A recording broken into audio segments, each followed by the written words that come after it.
ਵਾਹਿਗੁਰੂ ਸਾਹਿਬ ਜੀ। ਧੰਨ ਵਾਹਿਗੁਰੂ। ਸੁਣੀ ਅਰਦਾਸ ਸੁਆਮੀ ਮੇਰੇ, ਸਰਬ ਕਲਾ ਬਣ ਆਈ।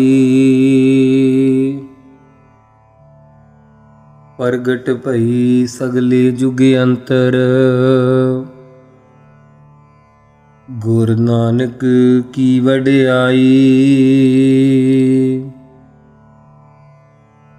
ਪ੍ਰਗਟ ਭਈ ਸਗਲੇ ਜੁਗ ਅੰਤਰ, ਗੁਰੂ ਨਾਨਕ ਕੀ ਵਡਿਆਈ। ਵਾਹਿਗੁਰੂ ਜੀ ਕਾ ਖਾਲਸਾ, ਵਾਹਿਗੁਰੂ ਜੀ ਕੀ ਫਤਿਹ। ਗੁਰਾਂ ਦੀ ਸਾਜੀ ਔਰ ਨਿਵਾਜੀ ਸਾਧ ਸੰਗਤ ਜੀ, ਆਪ ਜੀ ਸਰਵਣ ਕਰ ਰਹੇ ਹੋ ਲੜੀਵਾਰ ਵਿਚਾਰ ਅੰਮ੍ਰਿਤਮਈ ਬਾਣੀ ਸ੍ਰੀ ਸੁਖਮਨੀ ਸਾਹਿਬ ਜੀ ਦੀ। ਉਚਾਰਨ ਕਰਤਾ ਸ਼ਾਂਤੀ ਦੇ ਸੋਮੇ, ਸ਼ਹੀਦਾਂ ਦੇ ਸਿਰਤਾਜ, ਜਿਨ੍ਹਾਂ ਦੇ ਪਰਥਾਏ ਗੁਰੂ ਅਮਰਦਾਸ ਜੀ ਦੇ ਬਚਨ ਹਨ। ਦੋਹਿਥਾ ਬਾਣੀ ਕਾ ਬੋਹਿਥਾ, ਕਲਯੁਗ ਕੇ ਜਹਾਜ਼। ਧੰਨ ਧੰਨ ਸ੍ਰੀ ਗੁਰੂ ਅਰਜਨ ਦੇਵ ਮਹਾਰਾਜ ਜੀ ਵੱਲੋਂ ਇਹ ਉਚਾਰੀ ਹੋਈ ਪਵਿੱਤਰ ਬਾਣੀ ਦੀ ਵਿਚਾਰ ਆਪ ਸਰਵਣ ਕਰ ਰਹੇ ਹੋ। ਸੋ 8ਵੀਂ ਅਸ਼ਟਪਦੀ ਦੀ 4 ਬੰਦਾਂ ਤੱਕ ਵਿਚਾਰ ਕੱਲ ਹੋਈ ਸੀ। ਆਓ ਧਿਆਨ, ਮਨ, ਬਿਰਤੀਆਂ ਔਰ ਤਨ ਦੀਆਂ ਹਰਕਤਾਂ ਨੂੰ ਰੋਕ ਕੇ ਮਨ ਨੂੰ ਇਕਾਗਰ ਕਰਨ ਦੀ ਸਤਿਗੁਰੂ ਤੋਂ ਜਾਚ ਸਿੱਖ ਕੇ ਗੁਰਬਾਣੀ ਦੇ ਪੂਰੇ ਲਾਹੇ ਲੈਣ ਦਾ ਯਤਨ ਕਰੀਏ। ਵਾਹਿਗੁਰੂ ਸਾਹਿਬ ਜੀ। ਬੀਜ ਮੰਤਰ ਸਰਬ ਕੋ ਗਿਆਨ, ਜੋ ਬੀਜ ਮੰਤਰ ਇੱਕ ਓੰਕਾਰ ਮੰਤਰ ਹੈ, ਇਹਦੇ ਕਰਕੇ ਸਭ ਨੂੰ ਗਿਆਨ ਹੋ ਸਕਦਾ ਹੈ। ਜੋ ਵੀ ਜਪ ਲਵੇ, ਜੋ ਬੀਜ ਕਾਰਨ ਰੂਪ ਬ੍ਰਹਮ ਹੈ, ਉਹਦਾ ਸਤਨਾਮ ਮੰਤਰ ਕਰਕੇ ਸਭ ਨੂੰ ਗਿਆਨ ਹੋ ਸਕਦਾ ਹੈ। ਸਭ ਵਾਸਤੇ ਸਾਂਝਾ ਉਪਦੇਸ਼ ਮਹਾਰਾਜ ਜੀ ਨੇ ਦਿੱਤਾ ਹੈ। ਜੋ ਦੁਨੀਆ ਦੇ ਅੰਦਰ ਸਾਰਿਆਂ ਦਾ ਕਾਰਨ ਰੂਪ ਪਰਮੇਸ਼ਰ ਹੈ, ਉਸ ਦੇ ਮੰਤਰ ਕਰਕੇ ਸਭ ਨੂੰ ਉਸ ਬ੍ਰਹਮ ਦਾ ਗਿਆਨ ਹੋ ਸਕਦਾ ਹੈ। ਚੌਹਾਂ ਜਾਤਾਂ ਦਾ ਬੀਜ ਜੋ ਵਾਹਿਗੁਰੂ ਮੰਤਰ, ਵਵਾ ਵਾਸਦੇਵ ਦਾ ਬੀਜ ਹੈ, ਆਹਾ ਹਰ ਦਾ ਬੀਜ ਹੈ, ਗੱਗਾ ਗੋਬਿੰਦ ਦਾ, ਰਾਰਾ ਰਾਮ ਦਾ ਹੈ। ਇਸ ਬੀਜ ਮੰਤਰ ਕਰਕੇ ਸਭ ਨੂੰ ਵਾਹਿਗੁਰੂ ਦਾ ਗਿਆਨ ਹੋ ਸਕਦਾ ਹੈ। ਇਹ ਸਤਿਗੁਰੂ ਜੀ ਫਰਮਾ ਰਹੇ ਹਨ। ਚਹੁ ਵਰਨਾ ਮਹਿ ਜਪੈ ਕੋ ਨਾਮ, ਚਹੁ ਵਰਨਾ ਖੱਤਰੀ ਬ੍ਰਾਹਮਣ ਸ਼ੂਦ ਵੈਸ਼ ਵਿੱਚ ਕੋਈ ਨਾਮ ਜਪ ਲਵੇ, ਭਾਈ ਸਭ ਨਿਹਾਲ ਹੋ ਸਕਦੇ ਹਨ। ਜੋ ਜੋ ਜਪੈ ਤਿਸ ਕੀ ਗਤ ਹੋਏ, ਜਿਹੜਾ ਜਿਹੜਾ ਮਹਾਰਾਜ ਜੀ ਫਰਮਾ ਰਹੇ ਆ ਨਾਮ ਨੂੰ ਜਪੇਗਾ, ਉਸ ਦਾ ਗਤ ਭਾਵ ਕਲਿਆਣ ਹੋ ਜਾਵੇਗੀ। ਸਾਧ ਸੰਗ ਪਾਵੈ ਜਨ ਕੋਇ, ਕੋਈ ਆਦਮੀ ਹੋਵੇਗਾ ਜੋ ਸੰਗਤ ਕਰਕੇ ਪ੍ਰਾਪਤ ਕਰੇਗਾ ਨਾਮ ਨੂੰ। ਸਾਧ ਸੰਗਤ ਨੂੰ ਜੋ ਪਾਵੇਗਾ, ਉਹ ਨਿਹਾਲ ਹੋ ਜਾਵੇਗਾ।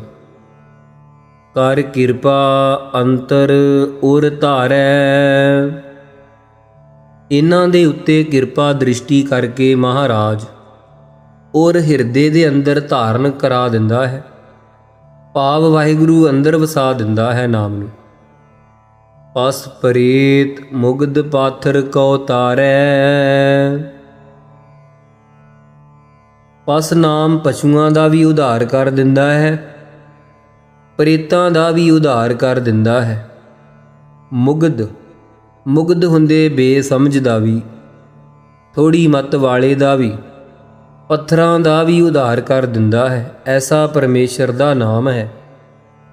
ਅਰਾਪਤ ਹਾਥੀ ਜਿਹੜਾ ਸੀ, ਉਸ ਨੂੰ ਤੇਂਦੂਏ ਨੇ ਜਿਸ ਵਕਤ ਪਕੜ ਲਿਆ ਸੀ, ਉਹਦਾ ਸਿਮਰਨ ਦਾ ਪ੍ਰਤਾਪ ਕਰਕੇ ਉਹਦੀ ਰੱਖਿਆ ਕੀਤੀ ਪਰਮੇਸ਼ਰ ਨੇ। ਪ੍ਰੇਤ ਜੂਨ 'ਚ ਪਿਆ ਹੋਇਆ ਸੀ ਪਾਣਣੀ ਮੁਨੀ। ਗੁਰੂ ਨਾਨਕ ਸਾਹਿਬ ਨੇ ਕਾਂਚੀ 'ਚ ਜਾ ਕੇ ਜਿਸ ਵੇਲੇ ਉਸ ਮੰਦਰ 'ਚ ਮਰਦਾਨੇ ਤੋਂ ਕੀਰਤਨ ਕਰਵਾਇਆ, ਉਹ ਕੀਰਤਨ ਕਰਨ ਤੋਂ ਪ੍ਰੇਤ ਜੂਨ ਤੋਂ ਛੁੱਟ ਕੇ ਪਾਣਣੀ ਮੁਨੀ ਕਹਿੰਦਾ, ਅੱਜ ਮਹਾਰਾਜ ਮੈਂ ਬੈਕੁੰਠ 'ਚ ਚੱਲਿਆ ਹਾਂ ਤੁਹਾਡੀ ਕਿਰਪਾ ਕਰਕੇ। ਜਿਹੜੀ ਮੇਰੀ ਵਿਆਕਰਨ ਕਰਨ ਦੀ ਇੱਛਾ ਸੀ, ਇਸ ਕਰਕੇ ਪ੍ਰੇਤ ਜਨ 'ਚ ਪੈ ਕੇ ਮੈਂ ਇਹ ਪੂਰੀ ਕੀਤੀ। ਤੁਸੀਂ ਮੈਨੂੰ ਛੁਡਾ ਲਿਆ। ਜਿਵੇਂ ਸ੍ਰੀ ਗੁਰੂ ਹਰਿਕ੍ਰਿਸ਼ਨ ਸਾਹਿਬ ਨੇ ਪੰਜੋਖਰੇ ਵਿਖੇ ਬੇਸਮਝ ਗੂੰਗੇ ਤੋਂ ਗੀਤਾ ਦੇ ਅਰਥ ਕਰਵਾ ਕੇ ਪੰਡਤ ਲਾਲ ਚੰਦ ਨੂੰ ਹਰਾ ਦਿੱਤਾ ਸੀ। ਪੱਥਰਾਂ ਤਾਈਂ ਰਾਮਚੰਦਰ ਜੀ ਨੇ ਰਾਮ ਨਾਮ ਲਿਖ ਕੇ ਧਾਰ ਦਿੱਤਾ ਸੀ। ਪੱਥਰਾਂ ਵਰਗੇ ਜਿਹੜੇ ਪਾਪੀ ਸੀ, ਉਹਨਾਂ ਦੇ ਤਾਈਂ ਵੀ ਤਾਰ ਦਿੱਤਾ। ਇਹ ਸੱਚੇ ਪਾਤਸ਼ਾਹ, ਆਪ ਦਾ ਪਵਿੱਤਰ ਨਾਮ ਪਸ਼ੂਆਂ ਵਰਗੇ ਜਿਹੜੇ ਲੋਕ ਹਰ ਵਕਤ ਵਿਹਾਰਾਂ 'ਚ ਜੁੜੇ ਹੀ ਰਹਿੰਦੇ ਆ, ਸੰਤਾਨ ਪੈਦਾ ਕਰਦੇ ਆ, ਖਾ ਲੈਂਦੇ ਆ, ਸੌਂ ਲੈਂਦੇ ਆ, ਡਰਾ ਲੈਂਦੇ ਆ, ਸੁਭਾਅ ਪਸ਼ੂਆਂ ਵਰਗੇ ਆ, ਉਹਨਾਂ ਦੀ ਵੀ ਕਲਿਆਣ ਕਰਦੀ। ਪ੍ਰੇਤ ਜਿਹੜੇ ਮੈਲ ਹੀ ਖਾਂਦੇ ਆ, ਤਮਾਕੂ ਪੀਣ ਵਾਲੇ ਜਿਹੜੇ ਜਿਉਂਦੇ ਹੀ ਪ੍ਰੇਤ ਹਨ, ਉਹ ਵੀ ਤਾਰ ਦਿੱਤੇ ਵਾਹਿਗੁਰੂ ਨੇ। ਮਹਾਰਾਜ ਕਹਿੰਦੇ, ਕਲ ਮਹਿ ਪ੍ਰੇਤ ਜਿਨੀ ਰਾਮ ਨਾ ਪਛਾਤਾ। ਉਹ ਕਲਯੁਗ 'ਚ ਪ੍ਰੇਤ ਹੀ ਹੈ ਸਾਰੇ ਜਿਨ੍ਹਾਂ ਨੇ ਪਰਮੇਸ਼ਰ ਨੂੰ ਨਹੀਂ ਪਛਾਣਿਆ। ਸਤਜੁਗ ਪਰਮ ਹੰਸ ਵਿਚਾਰੀ, ਦੁਆਪਰ ਤ੍ਰੇਤੈ ਮਾਨਸ ਵਰਤੈ, ਵਿਰਲੇ ਹਉਮੈ ਮਾਰੀ। ਸੋ ਪਰਮੇਸ਼ਰ ਨੂੰ ਪਛਾਣਿਆ ਨਹੀਂ, ਉਹਨਾਂ ਪ੍ਰੇਤਾਂ ਦਾ ਵੀ ਉਧਾਰ ਕੀਤਾ। ਮੁਗਧ ਜਿਹੜੇ ਬੇਸਮਝ ਸਨ, ਗਿਆਨ ਤੋਂ ਹੀਣੇ, ਪੱਥਰਾਂ ਵਰਗੇ ਜੜ ਸਨ, ਪਾਪੀ ਭਾਰੇ ਡੁੱਬਣ ਵਾਲੇ, ਉਹਨਾਂ ਸਾਰਿਆਂ ਨੂੰ ਮਹਾਰਾਜ ਪਰਮੇਸ਼ਰ ਦਾ ਨਾਮ ਸਭ ਨੂੰ ਤਾਰ ਦਿੰਦਾ ਹੈ, ਉਧਾਰ ਕਰ ਦਿੰਦਾ ਹੈ। ਸਰਬ ਰੋਗ ਕਾ ਔਖਦ ਨਾਮ। ਸਾਰੇ ਜਿੰਨੇ ਮਾਨਸਿਕ ਰੋਗ ਹੈ, ਸਰੀਰਕ ਰੋਗ ਹੈ, ਵਾਇਕ ਰੋਗ ਹੈ ਆਦਿਕ, ਇਹਨਾਂ ਸਾਰਿਆਂ ਦਾ ਪਰਮੇਸ਼ਰ ਦਾ ਨਾਮ ਹੀ ਦਵਾਈ ਹੈ। ਅਗਿਆਨ ਆਦਿਕ ਰੋਗਾਂ ਸਮੇਤ ਕਲਿਆਣ ਰੂਪ ਮੰਗਲ ਗੁਣ ਗਾਮ। ਮਹਾਰਾਜ ਸਾਹਿਬ ਦਾ ਜਿਹੜਾ ਨਾਮ ਹੈ, ਇਹ ਕਲਿਆਣ ਮੁਕਤ ਰੂਪ ਕਰਨ ਵਾਲਾ ਹੈ, ਅਤੇ ਜਿਹੜਾ ਗੁਣਾਂ ਨੂੰ ਗਾਉਂਦਾ ਹੈ, ਉਹਨੂੰ ਮੰਗਲ ਆਨੰਦ ਕਰਨ ਵਾਲਾ ਹੈ, ਪ੍ਰਸੰਨ ਕਰਨ ਵਾਲਾ ਹੈ, ਮੰਗਲ ਖੁਸ਼ੀਆਂ ਪੈਦਾ ਕਰਨ ਵਾਲਾ ਹੈ, ਵਿਘਨਾਂ ਨੂੰ ਨਾਸ਼ ਕਰਨ ਵਾਲਾ ਹੈ। ਕਾਹੂ ਜੁਗਤ ਕਿਤੈ ਨ ਪਾਈਐ ਧਰਮ। ਇਹ ਭਾਈ, ਇਹ ਕਿਸੇ ਜੁਗਤੀ ਤਰੀਕੇ ਕਰਕੇ ਮਹਾਰਾਜ ਦੇ ਨਾਮ ਦਾ ਧਰਮ ਕਲ ਮਹਿ ਇਹੋ ਪੁੰਨ ਗੁਣ ਗੋਵਿੰਦ ਗਾਹੇ। ਇਹ ਧਰਮ ਹੋਰ ਕਿਸੇ ਜੁਗਤੀ ਨਾਲ ਨਹੀਂ ਪਾਇਆ ਜਾ ਸਕਦਾ। ਕੰਨਾਂ ਦੇ ਕਟਾਉਣੇ ਕਰਕੇ, ਕੰਨਾਂ 'ਚ ਫੂਕਾਂ ਮਰਾਉਣੇ ਕਰਕੇ, ਕਿਸੇ ਧਰਮ ਕਰਕੇ ਨਹੀਂ ਪਾਇਆ ਜਾ ਸਕਦਾ ਇਹ ਧਰਮ। ਨਾਨਕ ਤਿਸ ਮਿਲੈ ਜਿਸ ਲਿਖਿਆ ਧੁਰ ਕਰਮ।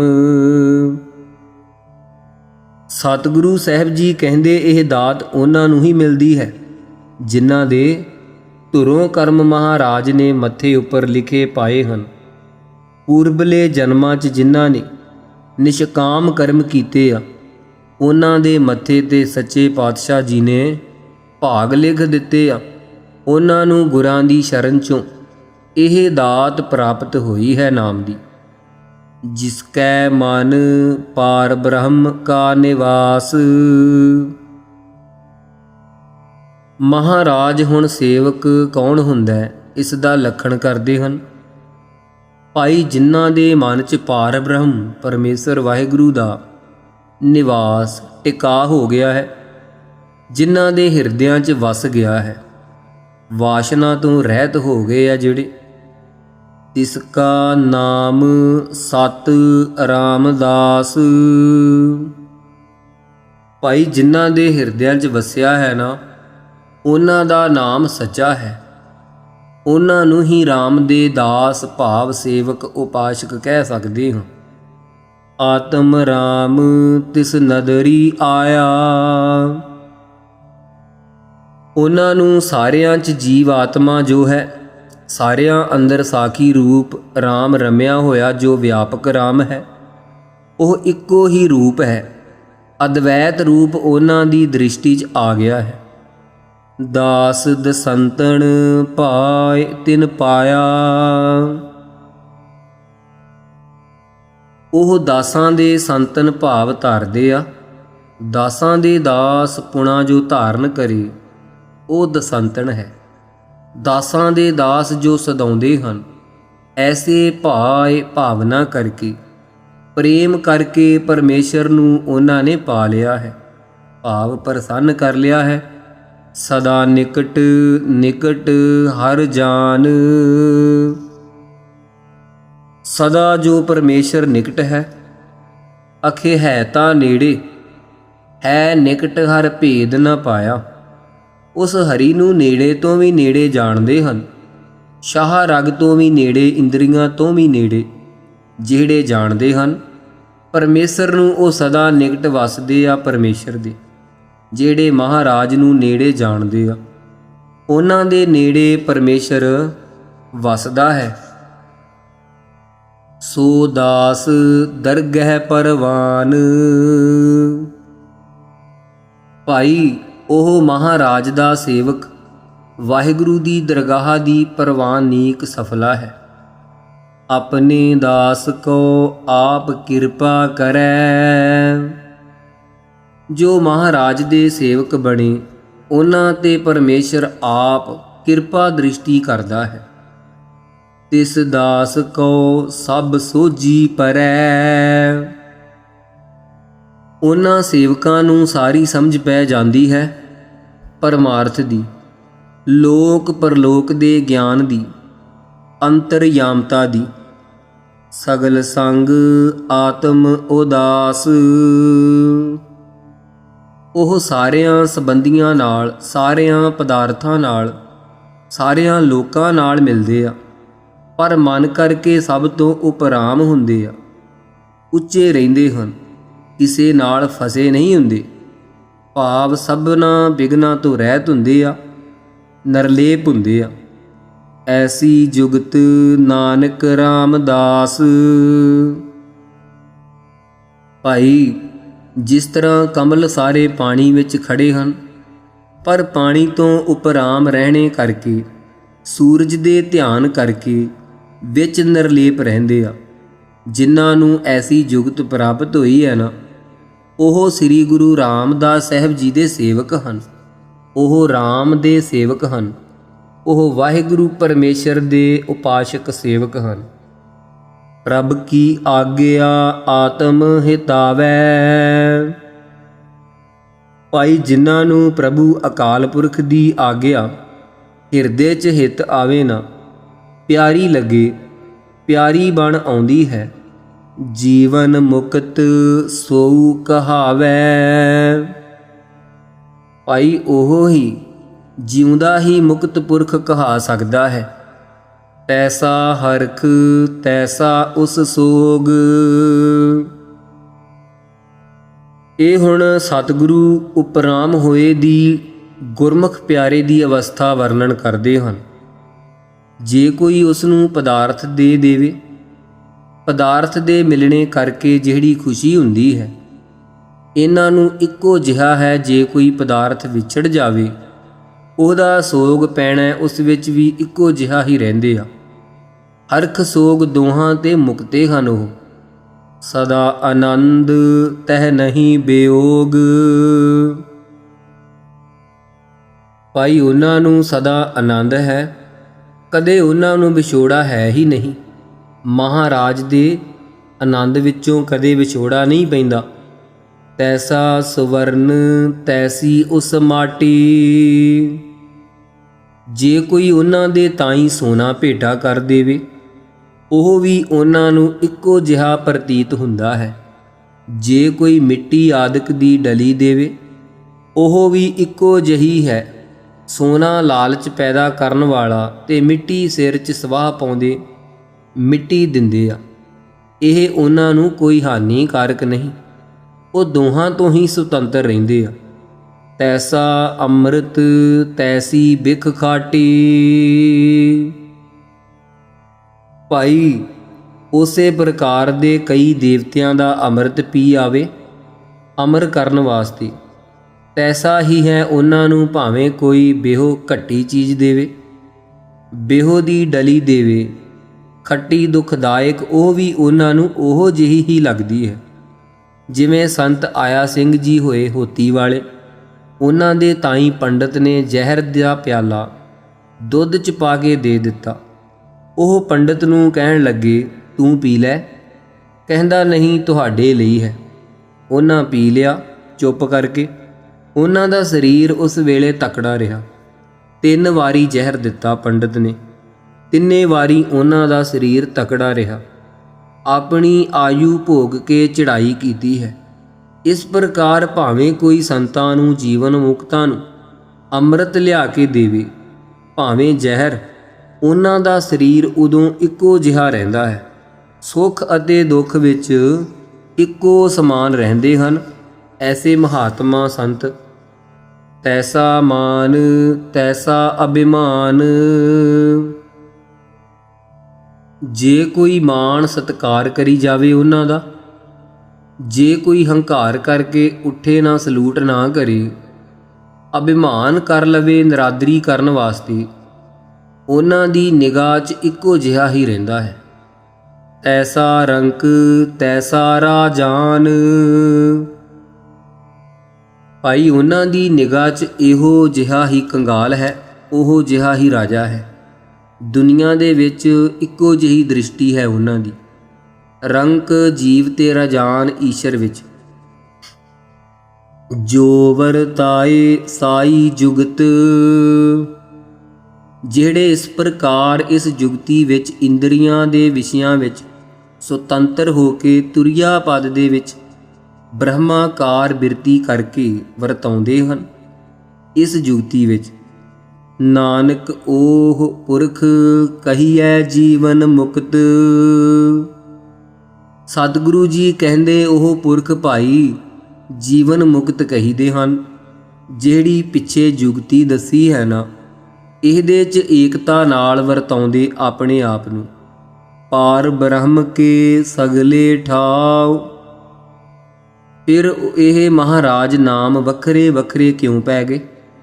ਮਹਾਰਾਜ ਸਾਹਿਬ ਕਹਿੰਦੇ, ਸੁਣੋ, ਪਾਰ ਬ੍ਰਹਮ ਪਰਮੇਸ਼ਰ ਦੇ ਭਾਈ ਸਾਰੇ ਹੀ ਅਸਥਾਨ ਹਨ। ਜਿਤ ਜਿਤ ਘਰ ਰਾਖੈ ਤੈਸਾ ਤਿਨ ਨਾਉ। ਜਿਸ ਪਦਵੀ ਰੂਪੀ ਘਰ 'ਚ ਮਹਾਰਾਜ ਨੇ ਰੱਖਿਆ, ਉਹਨਾਂ ਦਾ ਨਾਮ ਜੀਵਨ ਮੁਕਤ ਹੈ। ਵਿਦਵਾਨਤਾ ਵਿੱਚ ਰੱਖਿਆ ਪੰਡਤ ਹੈ। ਜਿਸ ਟਿਕਾਣੇ 'ਚ ਰੱਖਿਆ ਘਰ 'ਚ, ਉਹ ਜਿਹਾ ਹੀ ਉਹਨਾਂ ਦਾ ਨਾਮ ਪਿਆ ਹੋਇਆ। ਸਵਰਗ ਦੇ ਦੇਵਤੇ ਕਹਾਉਂਦੇ ਆ, ਪਤਾਲ ਦੇ ਦੈਂਤ ਕਹਾਉਂਦੇ ਆ। ਇਸ ਤਰ੍ਹਾਂ ਐਸਾ ਉਹਨਾਂ ਦਾ ਨਾਮ ਪੈ ਗਿਆ ਹੈ। ਆਪੇ ਕਰਨ ਕਰਾਵਨ ਜੋਗ। ਆਪ ਹੀ ਭਾਈ ਸਾਰਿਆਂ ਕਾਰਜਾਂ ਨੂੰ ਕਰਨ ਵਾਲਾ ਹੈ, ਆਪ ਹੀ ਕਰਾਉਣ ਦੇ ਯੋਗ ਹੈ ਵਾਹਿਗੁਰੂ। ਪ੍ਰਭ ਭਾਵੈ ਸੋਈ ਫੁਨ ਹੋਗ।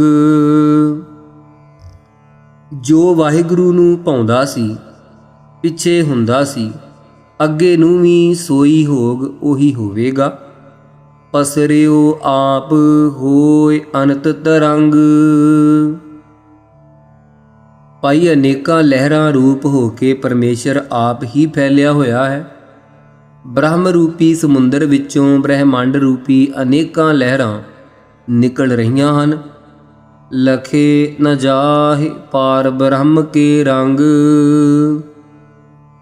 ਉਸ ਪਾਰ ਬ੍ਰਹਮ ਦੇ ਰੰਗ, ਕੌਤਕ, ਢੰਗ, ਤਰੀਕੇ ਭਾਈ ਲਖੇ ਨਹੀਂ ਜਾਂਦੇ ਕਿਸੇ ਤੋਂ, ਕਿਸੇ ਤੋਂ ਜਾਣੇ ਨਹੀਂ ਜਾਂਦੇ, ਭਾਵ ਮਿਣੇ ਜੋਖੇ ਨਹੀਂ ਜਾ ਸਕਦੇ।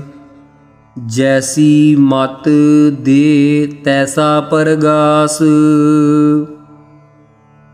ਜਿਹੋ ਜਿਹੀ ਮਹਾਰਾਜ ਸਾਹਿਬ ਰਾਜਸੀ ਸੁਭਾਅ ਵਾਲੇ ਦੀ, ਚਲਾਕੀ ਕਰਨ ਵਾਲੀ ਸ਼ਾਂਤਕੀ ਵਾਲੇ ਦੀ ਨਿਰਮਾਈ ਵਾਲੀ, ਤਾਮਸੀ ਵਾਲੇ ਦੀ ਤਿੱਖੀ ਕ੍ਰੋਧ ਵਾਲੀ, ਜਿਹੋ ਜਿਹੀ ਮਤ ਸੁਭਾਅ ਅਨੁਸਾਰ ਦਿੰਦੇ ਉਹ ਜਿਹਾ ਉਹਨਾਂ ਅੰਦਰ ਪ੍ਰਕਾਸ਼ ਹੁੰਦਾ ਹੈ ਗਿਆਨ ਦਾ।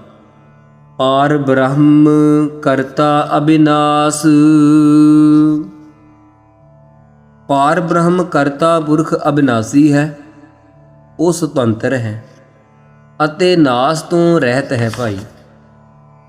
ਸਦਾ ਸਦਾ ਸਦਾ ਦਇਆਲ। ਸਤਿਗੁਰੂ ਜੀ ਕਹਿੰਦੇ ਸਦਾ ਪਿੱਛੇ ਦਿਆਲੂ ਸੀ, ਅੱਗੇ ਨੂੰ ਵੀ ਦਿਆਲੂ ਹੀ ਰਹੇਗਾ, ਆਉਣ ਵਾਲੇ ਸਮੇਂ ਵਿੱਚ ਵੀ ਦਿਆਲੂ। ਇਸ ਵਾਸਤੇ ਉਹ ਪਰਮੇਸ਼ਰ ਦਇਆਲ ਹੋਵੇਗਾ ਤਿੰਨਾਂ ਕਾਲਾਂ 'ਚ ਹੀ। ਸਿਮਰ ਸਿਮਰ ਨਾਨਕ ਭਏ ਨਿਹਾਲ। ਸਤਿਗੁਰੂ ਜੀ ਫਰਮਾਉਂਦੇ ਭਾਈ ਚੌਹਾਂ ਜੁਗਾਂ 'ਚ ਵੀ ਸਦਾ ਦਇਆਲਤਾ ਵਾਲਾ ਹੈ। ਜਿਨ੍ਹਾਂ ਜਿਨ੍ਹਾਂ ਜਨਾਂ ਨੇ ਪਰਮੇਸ਼ਰ ਦਾ ਸਿਮਰਨ ਕੀਤਾ ਹੈ ਉਹ ਸਿਮਰਨ ਕਰਕੇ ਸਤਿਗੁਰੂ ਜੀ ਕਹਿੰਦੇ ਨਿਹਾਲ ਹੋ ਗਏ, ਦੁੱਖਾਂ ਤੋਂ ਰਹਿਤ ਹੋ ਗਏ। ਕਿਉਂਕਿ ਹਾਲ ਨਾਮ ਦੁੱਖਾਂ ਦਾ ਹੈ। ਨੰਨੇ ਨੂੰ ਸਿਹਾਰੀ ਨੇ ਹਾਲ ਭਾਵ ਹਾਲ ਨਾਮ ਦੁੱਖਾਂ ਦਾ ਹੈ, ਦੁੱਖਾਂ ਤੋਂ ਰਹਿਤ ਹੋ ਗਏ ਨਿਹਾਲ। ਕਹਿੰਦੇ ਭਾਈ ਉਹ ਦੁੱਖਾਂ ਤੋਂ, ਕਲੇਸ਼ਾਂ ਤੋਂ, ਪਾਪਾਂ ਤੋਂ ਮੁਕਤ ਹੋ ਗਏ। ਸੋ ਇਹ ਸੀ ਸਾਧ ਸੰਗਤ ਜੀ 9ਵੀਂ ਅਸ਼ਟਪਦੀ ਦੀ ਵਿਚਾਰ ਮੁਕੰਮਲ ਹੋਈ ਹੈ। ਸਤਿਗੁਰੂ ਕਿਰਪਾ ਕਰਨ, ਭੁੱਲਾਂ ਚੁੱਕਾਂ ਦੀ ਖਿਮਾ ਬਖਸ਼ਣੀ ਸਤਿਗੁਰੂ ਜੀ ਬਖਸ਼ਣਹਾਰ ਪਿਤਾ ਹਨ ਬਖਸ਼ ਲੈਣ। ਅੱਗੇ ਤੋਂ ਸਮੱਤ ਬਖਸ਼ਣੀ ਚੜ੍ਹਦੀ ਕਲਾ ਮਹਾਰਾਜ ਕਿਰਪਾ ਕਰਨ। ਆਪ ਬੜੀ ਲਗਨ ਨਾਲ ਪ੍ਰੇਮ ਨਾਲ ਇਹ ਵਿਚਾਰ ਸਰਵਣ ਕਰਦੇ ਆ ਰਹੇ ਹੋ। ਸਤਿਗੁਰੂ ਇਸੇ ਤਰ੍ਹਾਂ ਪਿਆਰ ਬਣਾਈ ਰੱਖੇ ਆਪਣੀ ਗੁਰਬਾਣੀ ਵਿਚਾਰ ਦੇ ਨਾਲ। ਆਓ ਸਮਾਪਤੀ ਵਾਲੀਆਂ ਪੰਕਤੀਆਂ ਨੂੰ ਪੜ੍ਹ ਕੇ ਗਾ ਕੇ ਸਰਵਣ ਕਰਨਾ ਕਰੀਏ ਜੀ। ਸਦਾ ਸਦਾ ਸਦਾ ਦਇਆਲ, ਸਿਮਰ ਸਿਮਰ ਨਾਨਕ ਭਏ ਨਿਹਾਲ। ਵਾਹਿਗੁਰੂ ਜੀ ਕਾ ਖਾਲਸਾ, ਵਾਹਿਗੁਰੂ ਜੀ ਕੀ ਫਤਿਹ।